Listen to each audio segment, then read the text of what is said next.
Stream class पर आपका स्वागत है। क्लास 10th साइंस में हम भाग ले हैं। केमिस्ट्री का चैप्टर नंबर 3 है धातु एवं अधातु। इसमें हम इसके जो है एमसीक्यू देखेंगे। इसमें हम इसमें जो है इस टॉपिक में हम चैप्टर नंबर 3 और 4 के जो है केमिस्ट्री जो पार्ट है हाई स्कूल का, उसमें हम इसके एमसीक्यू देखेंगे। और मोस्ट एमसीक्यू है। पहला सवाल है, धातुओं को पतले तारों में खींचने के गुण को क्या कहते हैं? आघात, वर्धनीयता, तन्यता, चमक, ध्वनिता। तो इसका जो है विकल्प नंबर सही हो जाएगा बी, तन्यता। आगे देखेंगे। सवाल नंबर 2 है, निम्न में से कौन सा अधातु जो है चमकीला होता है? Sulphur, oxygen, iodine, nitrogen. तो इसका जो है विकल्प नंबर सी सही हो जाएगा, आयोडीन। अब सवाल नंबर 3, कमरे के ताप पर द्रव अवस्था में कौन सी धातु पाई जाती है? सोडियम, लोहा, पारा, तांबा। देखिए सभी क्या हैं, सभी धातु हैं, लेकिन कमरे के ताप पर धातु कौन सी पाई जाती है? तो इसका विकल्प नंबर सी सही हो जाएगा, पारा। आगे देखेंगे सवाल नंबर 4, निम्न में से कौन सा धातु का गुण है? भंगुरता, ऊष्मा का कुचालक, आघात वर्धनता, चमकहीनता। तो इसका जो है विकल्प नंबर सी सही हो जाएगा, आघात वर्धनीयता। सी नंबर इसका सही हो जाएगा, आघात वर्धनीयता। अब देखिए इसमें आगे सवाल नंबर 5 देखेंगे कि धातुएं अम्लों के साथ क्रिया करके कौन सी गैस उत्पन्न करती है? Oxygen, carbon dioxide, hydrogen, nitrogen. जो धातु है जब क्रिया करेगी हाइड्रोजन के साथ, तो इसमें जो गैस उत्पन्न होगी वो होगी हाइड्रोजन। तो हाइड्रोजन विकल्प नंबर इसके सी में हो जाएगा। तो इसका जो हाइड्रोजन इसमें सही हो जाएगा। अब देखिए सवाल नंबर 6 है, सोडियम को किस में रखा जाता है? जल में, मिट्टी के तेल में, अल्कोहल में, अम्ल में। तो इसका विकल्प नंबर जो है बी सही हो जाएगा, मिट्टी का तेल। तो ध्यान रखेंगे सोडियम जो धातु है उसे जो है मिट्टी के तेल में रखा जाता है। अब इसमें आगे देखेंगे सवाल नंबर 7, निम्न में से कौन सबसे कम अभिक्रियाशील धातु है? सोडियम, जिंक, तांबा, सोना। तो इसमें जो है विकल्प नंबर डी सही हो जाएगा, सोना। सोना जो है इनमें सबसे कम क्रियाशील धातु है। आगे देखिए सवाल नंबर 8 है, कैल्शियम जल के साथ अभिक्रिया करके क्या बनाता है? नंबर ए में है कैल्शियम ऑक्साइड, नंबर बी में है कैल्शियम कार्बोनेट, नंबर सी में है कैल्शियम हाइड्रोक्साइड, नंबर डी में है कैल्शियम क्लोराइड। अब देखिए जो कैल्शियम जो है जल के साथ क्रिया करेगा तो क्या बनेगा? इसमें बन जाएगा कैल्शियम हाइड्रोक्साइड। तो इसका विकल्प नंबर जो है सी सही हो जाएगा। अब देखिए इसमें सवाल नंबर 9 है, निम्न से कौन अधातु है? तांबा, सोडियम, क्लोरीन, एल्युमिनियम। देखिए तांबा, सोडियम और एल्युमिनियम जो है धातु में आते हैं, लेकिन क्लोरीन अधातु है। तो इसका विकल्प नंबर सी सही हो जाएगा, क्लोरीन जो है अधातु है। अब इसमें आगे सवाल देखेंगे। सवाल नंबर 10 है, धातु की चमक को क्या कहते हैं? तन्यता, धान्यता, धात्विक चमक, भंगुरता। तो इसमें जो है विकल्प नंबर सी सही हो जाएगा, धात्विक चमक। आगे सवाल देखें। सवाल नंबर 11, विद्युत तार बनाने में धातुओं का कौन सा गुण उपयोगी है? तन्यता, ध्वनिता, भंगुरता, कठोरता। देखिए तार जो बनाए जाते हैं उसका जो महत्वपूर्ण इसमें जो गुण उपयोगी है वो है तन्यता, क्योंकि तार जो बनाएंगे वो खींच के बनाए जाएंगे, इसलिए विकल्प नंबर इसका ए सही हो जाएगा। अब देखिए इसका बी को सवाल नंबर 12 देखेंगे, निम्न में से कौन सी धातु गर्म तथा ठंडे जल दोनों से अभिक्रिया नहीं करती है? सोडियम, कैल्शियम, मैग्नीशियम, लोहा। तो इसमें विकल्प नंबर जो है डी सही हो जाएगा, लोहा। सवाल नंबर 13, धातुओं को ऑक्साइड सामान्यतः कैसे होते हैं? अम्लीय, क्षारीय, उदासीन, इनमें से कोई नहीं।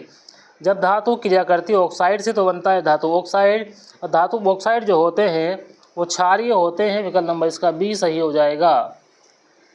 सवाल नंबर 14, निम्न में से कौन सा धातु विद्युत का सुचालक है? Sulphur, graphite, phosphorus, bromine.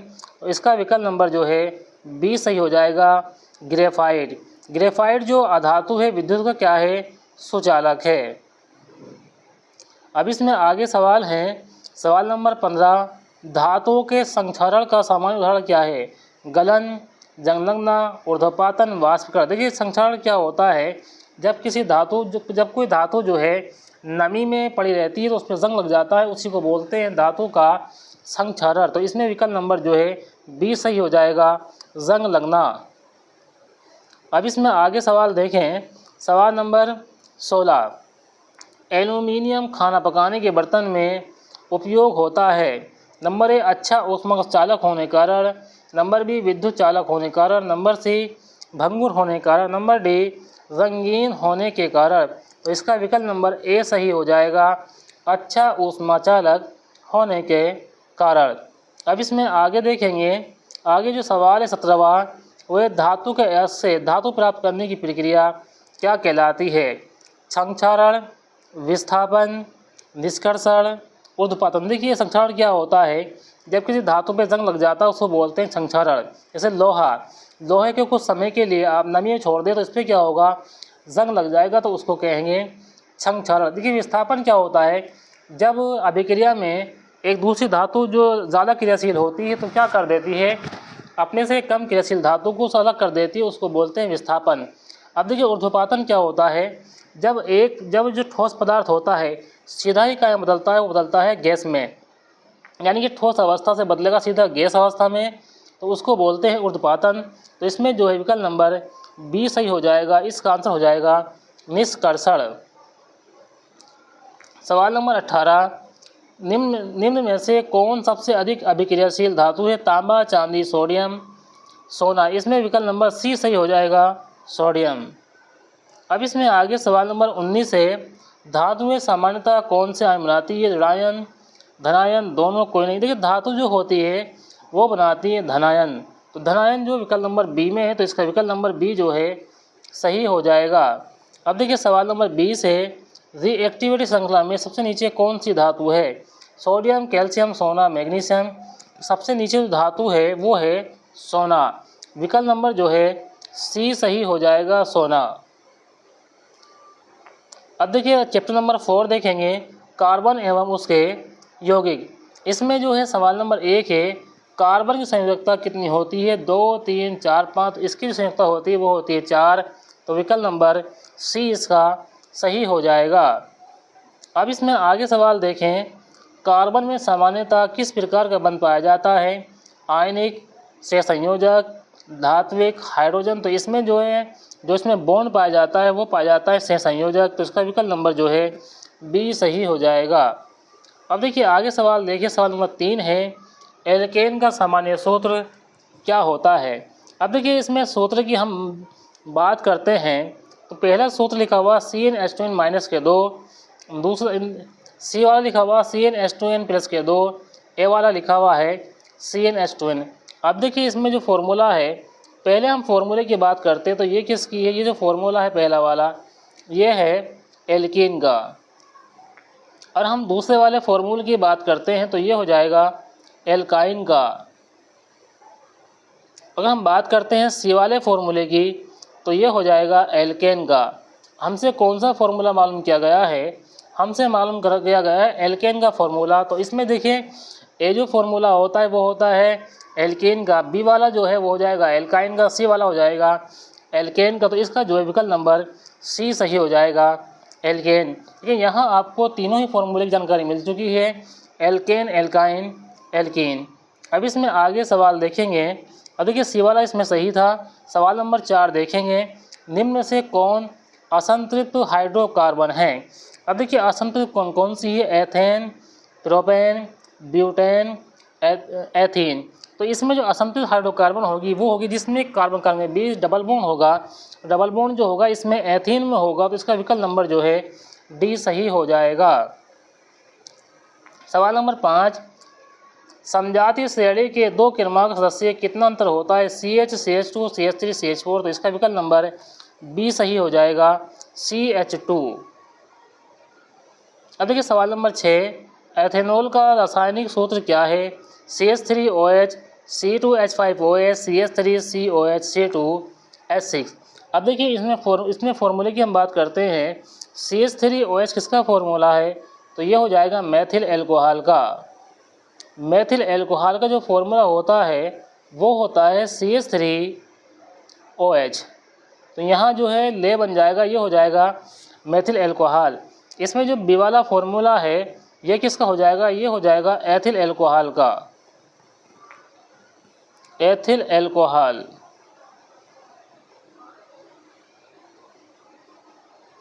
अब इसमें जो है, अब देखिए इसमें सी वाले हम फॉर्मूले की बात करते हैं CH3COOH। तो ये जो फॉर्मूला होता है ये होता है एसिटिक अम्ल का।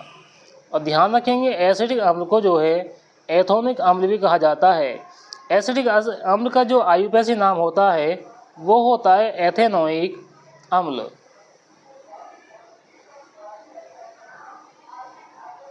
अब इसमें देखिए, अब इसमें से जो सी वाला, अब नीचे वाला जो क्या लिखा हुआ है वो लिखा हुआ है C2H6। अब देखिए इसके हम देखेंगे ये इसका जो किसका फॉर्मूला है। अब देखिए अभी हमने एल्केन का फॉर्मूला पढ़ा था, वो था CnH2n प्लस के क्या है 2 है। ये फॉर्मूला हमने जो है पढ़ा है किसका, एल्केन का। अब इसमें हम ये देखेंगे इसमें जो है नीचे वाला जो नाम है वो किसका है, ठीक है। इसमें हम नाम की, अब देखिए इसमें हमें निकालना है एथेनॉल का रासायनिक सूत्र क्या होता है। तो इसका जो है विकल्प नंबर बी सही हो जाएगा, C2H5OH। ए नंबर का जो है मेथिल एल्कोहल है, बी है एथेनॉल, इसको हम एथिल एल्कोहल भी कहते हैं, और सी जो है वो है एसिटिक अम्ल, और डी जो है वो है एथेन। अब इसमें आगे सवाल देखेंगे। सवाल है एथेनोइक अम्ल का सामान्य नाम क्या है। फार्मिक अम्ल, एसिटिक अम्ल, लैक्टिक अम्ल, ऑक्सैलिक अम्ल। तो एथेनोइक अम्ल का जो सामान्य, देखिए एथेनोइक अम्ल का जो सामान्य नाम होता है वो होता है एसिटिक अम्ल। तो एथेनोइक अम्ल क्या है, एथेनोइक अम्ल जो नाम है वो एसिटिक अम्ल का आयुपैथी नाम है। अब इसमें जो है आगे हम सवाल नंबर 8 देखें। साबुन कठोर जल में कम प्रभावी क्यों होता है। झाग अधिक बनाता है, अघुलनशील अवक्षय बनाता है, जल को रंगीन करता है, जल को गर्म करता है। तो इसमें विकल्प नंबर बी सही हो जाएगा, अघुलनशील अवक्षय बनाता है।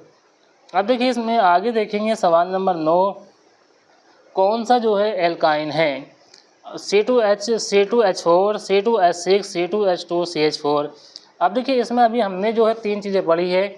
एक तो पढ़ा है एल्केन, हमने पढ़ा है एल्केन, एल्काइन, एल्कीन। हमें एल्काइन निकालना है। देखिए सिंगल बॉन्ड तो एल्केन होता है, डबल बॉन्ड में एल्कीन होता है, ट्रिपल बॉन्ड में क्या होता है, एल्काइन होता है। तो इसमें हम देखेंगे कौन सा जो है एल्काइन है। अब देखिए इसका जो विकल्प नंबर जो है सही हो जाएगा, तो वो हो जाएगा विकल्प नंबर सी, C2H2। देखिए C2H2 जो लिखा हुआ है इसे हम लिख सकते हैं CH ट्रिपल बॉन्ड CH। इसमें कितने बॉन्ड हैं, 3 बॉन्ड आ रहे हैं, तो ये क्या है, एल्काइन है। तो इसका विकल्प नंबर जो है सी सही हो जाएगा। ए नंबर वो भी एल्केन है, बी भी एल्केन है, और डी भी एल्केन है, सी जो है वो एल्काइन है। तो इसका जो है विकल्प नंबर सी सही हो जाएगा। अब देखिए आगे हम देखते हैं सवाल नंबर 10। एस्टरीकरण अभिक्रिया में क्या बनता है, आम्ल, क्षार, एस्टर, लवण। तो एस्टरीकरण अभिक्रिया होती है तो इसमें जो बनता है वो एस्टर ही बनता है। तो इसका विकल्प नंबर जो है सी सही हो जाएगा। अब इसमें आगे सवाल नंबर 11, कार्बन का एक अपर रूप कौन सा है। हीरा, सोडियम, मैग्नीशियम, कैल्शियम। इसमें जो अपर रूप है कार्बन का वो हीरा है, विकल्प नंबर ए सही हो जाएगा। और सवाल नंबर 12 है, ग्रेफाइट विद्युत का कैसा चालक है, कुचालक, सुचालक, अर्धचालक, इनमें से कोई नहीं। तो ग्रेफाइट जो होता है सुचालक होता है, विकल्प नंबर इसका बी सही हो जाएगा। अब देखिए आगे सवाल नंबर 13, सिरके में कौन सा अम्ल पाया जाता है। सल्फ्यूरिक अम्ल, हाइड्रोक्लोरिक अम्ल, एथेनोइक अम्ल, नाइट्रिक अम्ल। देखिए सिरके में जो पाया जाता है वो पाया जाता है एथेनोइक अम्ल। एथेनोइक अम्ल का सामान्य नाम होता है एसिटिक अम्ल। तो इसका जो विकल्प नंबर सी सही हो जाएगा। आगे हम देखते हैं सवाल नंबर 14, एथीन में कार्बन कार्बन के बीच कौन सा बंध होता है। अब देखिए इसमें एल्केन, एल्कीन, एल्केन पढ़ा है, तो यहाँ बात चल रही है एथीन की। अब एथीन में जो है कौन सा बंध जो है कार्बन कार्बन के बीच जो है देखने को मिलेगा। इसमें डबल बॉन्ड है, त्रिबंध है, आयनिक बंध है, और इसमें ठीक है। अब देखिए इसमें जो एथीन में जो बनता है वो बनता है डबल बॉन्ड। पहला है एकल बॉन्ड। देखिए एकल बॉन्ड की हम बात करते हैं, एकल बॉन्ड में जो आता है वो एल्केन में आता है। एथीन की हम बात करते हैं तो एथीन का जो फॉर्मूला हो जाएगा, देखिए एथीन जो आता है वो एल्कीन में आता है, इसका फॉर्मूला होता है CnH2n। अब यहाँ कार्बन की संख्या को देखें कितनी होती है, 2 होती है, तो ये हो जाएगा C2 2 2 4 H4। तो C2H4 जो हो ये यहाँ लिख देते हैं हम, ठीक है, यहाँ हो जाएगा ये C2H4। C2H4 जो है एथीन का फॉर्मूला है। अब एथीन में कितने बॉन्ड लिखेंगे, अब देखिए एथीन में जो बॉन्ड लिखें तो वो जो एथीन के बॉन्ड है वो कितने बॉन्ड है, वो डबल बॉन्ड है। यानी कि इसको हम लिखेंगे एथिलीन को तो ये लिखा जाएगा, इसको हम लिखें तो ये देखिए इसको ये लिखा जाएगा CH2 डबल बॉन्ड CH2। ये जो एथीन है इसका ये हो जाएगा CH2 डबल बॉन्ड CH2। अब ये इसमें डबल बॉन्ड तो विकल्प नंबर इसका B सही हो जाएगा। अब इसमें आगे सवाल नंबर इसमें 15 देखेंगे। सवाल नंबर 15 है, निम्न से कौन सा क्रियात्मक समूह एल्कोहल का है। अब देखिए इसमें हमें देखना है क्रियात्मक समूह, वो भी किसका देखना है, एल्कोहल का। देखिए बी नंबर में हम देखें तो ये किसका समूह है, ये जो समूह है ये एल्डिहाइड का है। और ओ में देखें तो इसको देखिए सी में हम देखें, अब सी में जो समूह होता है वो कीटोन का ये होता है इस तरह से। कीटोन का जो ग्रुप होता है वो कौन सा होता है, वो होता है इस तरह से कीटोन का ग्रुप होता है। अब इसमें ये जो ग्रुप है ये है COH। अब CH जो है किसका ग्रुप हो जाएगा, तो COH जो ग्रुप हो जाएगा ये हो जाएगा कार्बोक्सिलिक अम्ल का। यानी कि ए नंबर में क्या है, ए नंबर में जो ग्रुप है वो है कार्बोक्सिलिक अम्ल का। लेकिन हमें क्या निकालना है, हमें निकालना है एल्कोहल का। अब एल्कोहल की हम बात करते हैं तो एल्कोहल का जो समूह होता है वो होता है OH। OH जो होता है एल्कोहल का होता है, OH कौन से नंबर में है, C नंबर में OH है, तो विकल्प नंबर इसका C सही हो जाएगा।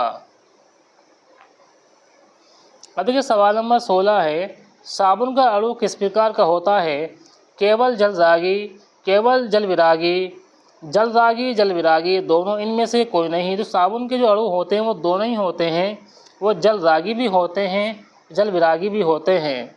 अब इसमें आगे सवाल देखें, सवाल नंबर 17 है, निम्न से कौन सा यौगिक कार्बोक्सिलिक अम्ल है। अब देखिए कार्बोक्सिलिक अम्ल में देखें तो इसका जो वो जो होता है कार्बोक्सिलिक ग्रुप में जो समूह होता है वो होता है COH। COH जो ग्रुप होता है वो होता है कार्बोक्सिलिक अम्ल है। अब ये ग्रुप कौन, देखिए पहले वाले तो OH समूह है, दूसरे में यही समूह है, तीसरे में नहीं है, चौथे में नहीं है। यानी कि विकल्प नंबर इसका B सही हो जाएगा, CH3COOH। अब देखिए सवाल नंबर 18 है, कार्बन के कितने मुख्य रूप से अपर रूप होते हैं। कार्बन के जो अपर रूप होते हैं मुख्य रूप से वो होते हैं 2 3 4 5। तो विकल्प नंबर इसका B सही हो जाएगा 3। इसमें जो मुख्य रूप से जो अपर रूप होते हैं वो होते हैं 3। 3 में कौन कौन से होते हैं, हीरा, ग्रेफाइट, फुलरीन। अब देखिए 19 में देखें, ब्यूटेन का आणविक सूत्र क्या होता है। अब देखिए ब्यूटेन बनाने के लिए हमें कार्बन संख्या चाहिए होती है 4। अब 4 की हम बात करते हैं ब्यूटेन। ब्यूटेन किस में आएगा, ब्यूटेन आएगा एल्केन में। अब एल्केन की हम बात करते हैं तो फॉर्मूला होता है CH2। ये फॉर्मूला जो होता है एल्केन का वो ये होता है CnH2n प्लस के 2। इस फॉर्मूले में अगर हम रख के देखें तो C में क्या आ जाएगा, यहाँ 4 आ जाएगा, H में 2 लगाएंगे, 4 दूनी 8 और 2 10, तो हो जाएगा H10। अब H10 कौन से विकल्प में है, तो विकल्प नंबर B में है, तो इसका विकल्प नंबर जो है B सही हो जाएगा, C4H10। अब देखिए इसमें जो 20वां सवाल है और ये आखिरी सवाल है, हाइड्रोजन अभिक्रिया में प्रयुक्त उत्प्रेरक होता है तांबा, जस्ता, निकेल, लोहा। तो इसमें जो उत्प्रेरक प्रयोग किया जाता है वो होता है निकेल। अब इस तरह की वीडियो पाने के लिए हमारे चैनल हाशिम क्लास पर जो है बने रहें। ऐसे ही आपको वीडियो जो है मिलती रहेंगी जो कि आपके एग्ज़ाम के लिए जो है बहुत ही ज़्यादा महत्वपूर्ण है। मिलते हैं आपसे नेक्स्ट वीडियो में, तब तक के लिए धन्यवाद। Thanks for watching this video.